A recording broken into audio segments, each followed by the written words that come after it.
जय हिंद साथियों, स्वागत है आपका एक बार फिर से आपके अपने YouTube channel RS education centre पर। साथियों, इस सेशन में हम बात करने वाले हैं रीट लेवल फर्स्ट की प्रोविजनल लिस्ट के बारे में। प्रोविजनल सूची जो आपकी कल जारी हुई थी उसमें बहुत से ऐसे कैंडिडेट होंगे जिनके कट ऑफ से ज़्यादा नंबर हैं और कुछ कैंडिडेट ऐसे भी होंगे जिनके कट ऑफ से नंबर कम हैं। कुछ ना कुछ डॉक्यूमेंट में आपकी कमी निकाली गई है जिसके कारण आपको इस प्रोविजनल सूची में रखा गया है।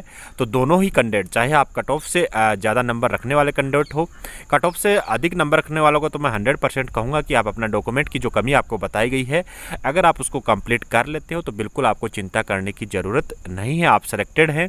दूसरा, जो कैंडिडेट जिनको कट ऑफ से कम नंबर पड़ रहे हैं लेकिन उनको डॉक्यूमेंट की कमी तो देखिए कंप्लीट करनी ही पड़ेगी। इसके बाद में एक प्रोविजनल की देखिए कट ऑफ जारी होगी, अगर उसमें उनका नंबर आता है तो बिल्कुल आप भी सिलेक्टेड कैंडिडेट बनने वाले हैं। लेकिन ये सब होगा तभी जो आपके नाम के सामने जो रीजन डाला गया है, जो डॉक्यूमेंट की कमी निकाली गई है, उसको अगर आप कंप्लीट करते हैं तो, और उसके लिए आपको 7 दिन का समय दिया गया है। तो ऐसे कुछ कॉमन पॉइंट्स जो बहुत से कैंडिडेट के नाम के सामने मैंने देखे, उनको इस सेशन में मैंने शामिल किया है और उनका उपाय क्या है, आपको करना क्या होगा, इसकी कंप्लीट जानकारी इस सेशन में आपको साथियों देने की पूरी कोशिश रहेगी। इसके बाद में अगर आपका क्वेश्चन शामिल नहीं होता है तो आप पर्सनली मेरे से कॉन्टैक्ट कर सकते हैं। मोबाइल नंबर मेरे आपको अपने Telegram channel RS education centre पर मिलेंगे। तो जो भी कैंडिडेट इस सेशन को देख रहे हैं, इस भर्ती से संबंधित हैं, बिल्कुल आप Telegram channel RS education centre जरूर ज्वाइन कर लें। आपको जितने भी इस भर्ती से संबंधित डॉक्यूमेंट्स चाहिएंगे, उसकी कंप्लीट जानकारी, साथ ही में जो एफिडेविट देने हैं उसके समस्त फॉर्मेट साथियों आपको वहाँ पर उपलब्ध करवाए जाएंगे। तो अब बात कर लेते हैं कि जो कॉमन आपके पॉइंट्स हैं उस पर। तो सबसे पहला जो पॉइंट मैंने देखा वो साथियों आपका था रिक्वायर्ड बोनाफाइड एवं कास्ट सर्टिफिकेट। तो बहुत से ऐसे महान कैंडिडेट थे अपने में से ही कि जो साथियों आपके यहाँ पर अपना जो मूल निवास प्रमाण पत्र है और कास्ट सर्टिफिकेट ही नहीं देकर आए। अगर आप यही नहीं दोगे तो आपका प्रोविजनल नाम जो लिस्ट है उसमें नाम आना श्योर है। तो ऐसे कैंडिडेट जिनके नाम के सामने बोनाफाइड एवं कास्ट सर्टिफिकेट की रिक्वायरमेंट रखी गई है, वो अपना कास्ट सर्टिफिकेट एवं बोनाफाइड सर्टिफिकेट है, मूल निवास प्रमाण पत्र है, वो साथियों 7 दिन के अंदर जमा करवा दे। दूसरे, देखिए यहाँ पर 12th क्लास की जो मार्कशीट है साथियों, यही अटैचमेंट नहीं करके आए। तो जो साथी मैंने देखे हैं 3-4 कैंडिडेट ऐसे हैं जिनके नाम के सामने 12th क्लास की मार्कशीट का ऑप्शन दिया हुआ है, तो बिल्कुल ये साथियों अपनी 12th क्लास की मार्कशीट है वो 7 दिन के अंदर अंदर डिपार्टमेंट में जमा करवाएं। इसके बाद में जो PH कैटेगरी कैंडिडेट है, तो एक तो रीज़न ये दिया गया है कि जो PH कैंडिडेट हैं उनसे ओल्ड जो आपका PH सर्टिफिकेट है वो मांगा गया है। ठीक है, अब ओल्ड दे दिया, लेकिन कुछ साथी ऐसे हैं जिन्होंने साथियों डिजिटल जो आजकल सर्टिफिकेट बन रहा है वो जमा नहीं करवाया है। तो जिन साथियों के नाम के सामने यहाँ पर आपका डिजिटल सर्टिफिकेट मांगा गया है PH का, वो जमा करवाएं। जो सबसे ज़्यादा संख्या है साथियों वो है OBC NCL का एफिडेविट। इसका उपाय बहुत से कैंडिडेट को नहीं पता चल पा रहा है। तो ये देखिए, राजस्थान सरकार का ये रूल है कि अगर आप आवेदन की अंतिम तिथि के बाद का अपना OBC का कास्ट सर्टिफिकेट देते हैं तो बिल्कुल आपको एक एफिडेविट देना पड़ेगा, और इस एफिडेविट को साथियों 50 रुपये के स्टाम्प पेपर पर आपको बनवाना है।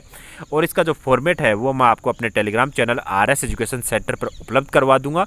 तो टेलीग्राम चैनल आप RS एजुकेशन सेंटर ज्वाइन करके वहाँ से इसकी PDF प्राप्त कर सकते हैं और 50 रुपये के स्टाम्प पेपर पर इसको टाइप करवा लीजिएगा और उसकी नोटेरी करवा लीजिएगा और 7 दिन के अंदर अंदर राजस्थान कर्मचारी चयन बोर्ड में इसको जमा करवा दीजिएगा। इसके बाद में जो डाइवोर्स कोटे से जिन्होंने फॉर्म भरा था, बहुत सी ऐसी कैंडिडेट हैं जिन्होंने फॉर्म भरा लेकिन उनके पास डाइवोर्स की डिग्री नहीं है, लेकिन उन्होंने DV करवा दिया तो उन्होंने सोचा मेरा काम हो गया। तो जिन्होंने भी डाइवोर्स की डिग्री नहीं जमा करवाई है और अगर आपके नाम के सामने ये मेंशन है तो बिल्कुल ये डाइवोर्स की डिग्री आपको 7 दिन के अंदर अंदर जमा करवानी होगी, अन्यथा साथियों आप बाहर होने वाले हैं। ठीक है, तो फिर दोबारा से OBC NCL का मैं बता रहा हूँ ना, बहुत ज़्यादा है। इसके बाद में देखिए गुजरात के ये कैंडिडेट हैं, Gujarat domicile certificate required, Rajasthan domicile certificate. अब ये कैंडिडेट शायद इनका राजस्थान के बाकी सारे डॉक्यूमेंट हैं और राजस्थान से इन्होंने मूल निवासी अपने आप को शो किया होगा। अब ये गुजरात का डोमिशियल सर्टिफिकेट लगा रहे हैं तो वो साथियों आपका वैलिड नहीं होगा। अगर आपने अदर स्टेट से भरा है, ठीक है, अदर स्टेट से भरा है तो फिर आप जनरल कैटेगरी से काउंट होंगे। अगर आप राजस्थान से भरे हो तो फिर राजस्थान का ही डोमिशियल सर्टिफिकेट आपको देना होगा। तो ऐसे कैंडिडेट अगर हैं तो बिल्कुल आपको राजस्थान का डोमिशियल सर्टिफिकेट 7 दिन के अंदर अंदर डिपार्टमेंट में जमा करवाना होगा। अब ये देखिए यहाँ पर दोबारा से मैंने आपको बताया था पहले भी, ओल्ड PH सर्टिफिकेट, जो भी आपका पुराना PH सर्टिफिकेट शुरू में बना हुआ है डिजिटल सर्टिफिकेट बनने से पहले, वो आपको यहाँ पर जमा करवाना होगा। इसके अलावा देखिए बहुत से साथी ऐसे हैं जिन्होंने अपना डिप्लोमा एवं मार्कशीट, मैंने आपको जब पहला सेशन लिया था इस भर्ती से संबंधित कि डॉक्यूमेंट क्या क्या चाहिए, तो मैंने आपको बताया था कि आपकी डिप्लोमा की पूरी मार्कशीट और साथ में आपकी जो साथियों डिप्लोमा है वो और इसका जो सर्टिफिकेट है वो बिल्कुल आपको लेकर जाना होगा, तभी आप वैलिड रहोगे, वरना प्रोविजनल सूची में डाले जाओगे। तो जिन साथियों ने जमा नहीं करवाया है बिल्कुल वो जमा करवा दे 7 दिन के अंदर अंदर, ठीक है। इसके बाद में अगला जो रीजन है जिसकी वजह से कैंडिडेट प्रोविजनल हुए वो साथियों marriage certificate and husband name declaration. बहुत से साथी ऐसे हैं जिनकी शादी हो चुकी है, मैरिड भी अपने आप को शो कर रखा है, लेकिन मैरिज सर्टिफिकेट नहीं जमा करवाया है। अगर मैरिज सर्टिफिकेट नहीं जमा करवाया तो बिल्कुल आप अपना मैरिज सर्टिफिकेट 7 दिन के अंदर जमा करवाएं, ताकि अपने हस्बैंड का नाम का जो डिक्लेरेशन है वो उसमें हो सके। अगर आपका मैरिज सर्टिफिकेट नहीं बनाया तो कम से कम आप एफिडेविट जरूर जमा करवाएं। इसके बाद में ये फिर से देखिए रीता जी के नाम से फिर से मांगा गया कि मैरिज सर्टिफिकेट नोट अटैच। तो ये मैरिज सर्टिफिकेट वाले कैंडिडेट हैं, ये अपना मैरिज सर्टिफिकेट जरूर जमा करवाएं, ठीक है। इसके बाद में ये देखिए मैं आपको बता रहा हूँ ना कि बहुत से कैंडिडेट हैं जिनको ओबीसी एनसीएल की वजह से रखा गया है, तो बिल्कुल ये कैंडिडेट टेलीग्राम चैनल ज्वाइन कर ले। मैं आज शाम को ही इसका फॉर्मेट डाल दूंगा, वहाँ से इसकी पीडीएफ डाउनलोड करके जो आपको तरीका बताया है वो कंप्लीट कर लीजिएगा।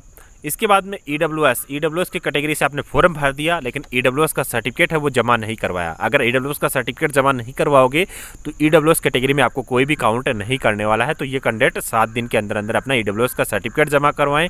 ऐसे भी कैंडिडेट है जिनका ईडब्ल्यूएस है वो आवेदन की अंतिम तिथि के बाद का है, तो अगर आवेदन की अंतिम तिथि के बाद का है तो सेम आपको ओबीसी वाला जो मैंने आपको बताया है वही प्रोसेस करना होगा। आपका एफिडेविट का फॉर्मेट अलग है, वो भी मैं आपको टेलीग्राम चैनल पर उपलब्ध करवाने वाला हूँ, तो टेलीग्राम चैनल ज्वाइन कर लीजिएगा। तो साथियों ये जो कॉमन्स रीजन्स थे मैंने आपके वो यहाँ पर इस सेशन में शामिल किए हैं। अगर फिर भी आपका क्वेश्चन शामिल नहीं हुआ है तो टेलीग्राम चैनल ज्वाइन कीजिए, वहाँ पर हम आपके लिए एक लाइव सेशन रख लेंगे कल शाम को, उसमें आप सबके डाउट क्लियर हो जाएंगे। तो आज शाम को आप सभी साथी चैनल पर ऐड हो जाएं और इसके साथ साथ आप टेलीग्राम को ज्वाइन कर लें, ताकि आपके जो क्वेश्चंस हैं मैं आपके लिए कमेंट सेक्शन ओपन कर दूंगा, उसमें जो भी आपका क्वेश्चन है वो आप डाल दीजिए और उसके बाद में आपके लाइव सेशन के माध्यम से आपके जो सवाल हैं वो साथियों उसके जवाब हैं वो आपको दे दिए जाएंगे। तो अगर वीडियो में दी गई जानकारी अगर आपके लिए हेल्पफुल रही हो तो वीडियो को लाइक एंड शेयर जरूर कीजिएगा, चैनल को सब्सक्राइब कीजिएगा। मिलते अगले वीडियो में, तब तक के लिए धन्यवाद। जय हिंद।